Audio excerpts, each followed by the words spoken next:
Si je suis élu demain président de la République, je serai un président exemplaire. Zéro tolérance avec la corruption. Je serai sans pitié, j'ai envie de dire, avec ceux qui vont détourner les biens de l'État.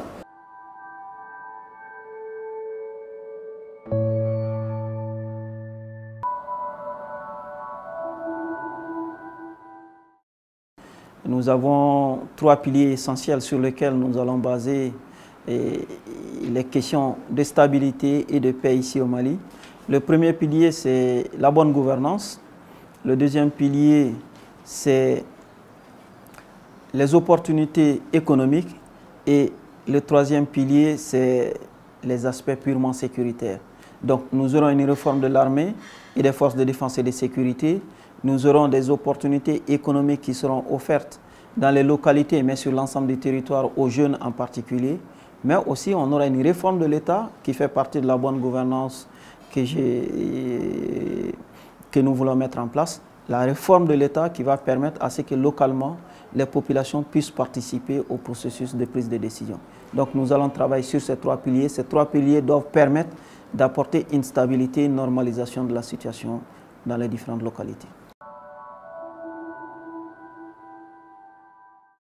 La cause de ces difficultés, nous l'analysons en disant que c'est d'abord un déficit de gouvernance. L'État a été absent pendant très longtemps, que ce soit sur le plan social, que ce soit sur le plan économique, que ce soit sur le plan purement administratif.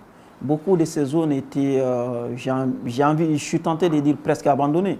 Donc les premières personnes qui sont venues, mouvement djihadiste, mouvement d'extrémistes, de terroristes, etc., de différentes natures, qui ont dit « Ok, nous nous installons ici et nous allons faire la loi », ces personnes ont pu s'imposer. Et aujourd'hui, ce sont ces personnes qui gouvernent ces localités. Donc on a besoin d'une présence de l'État dans ces localités, on a besoin d'une participation effective de ces populations à la gouvernance de ces localités. Ça va nous permettre à ce qu'on puisse inverser la tendance, au lieu que les populations soient tentées d'aller vers les mouvements djihadistes, les mouvements intégristes.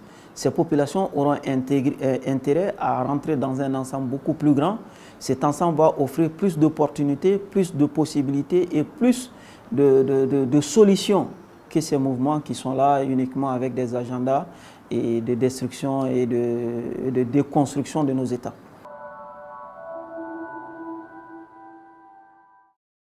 On est dans un processus de paix que je respecte.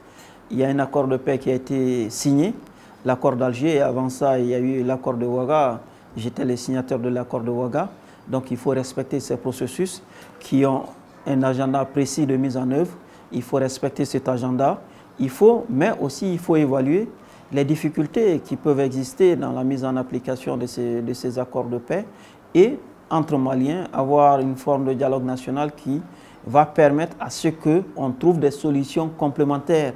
Toute solution complémentaire qui pourrait faciliter la mise en place de ces accords, la mise en application des accords, mais qui pourrait tout simplement permettre d'améliorer de façon générale la gouvernance de ce pays. Parce que j'ai dit, beaucoup de problèmes que nous vivons actuellement tirent leur origine du déficit de gouvernance que nous avons connu ces dernières années.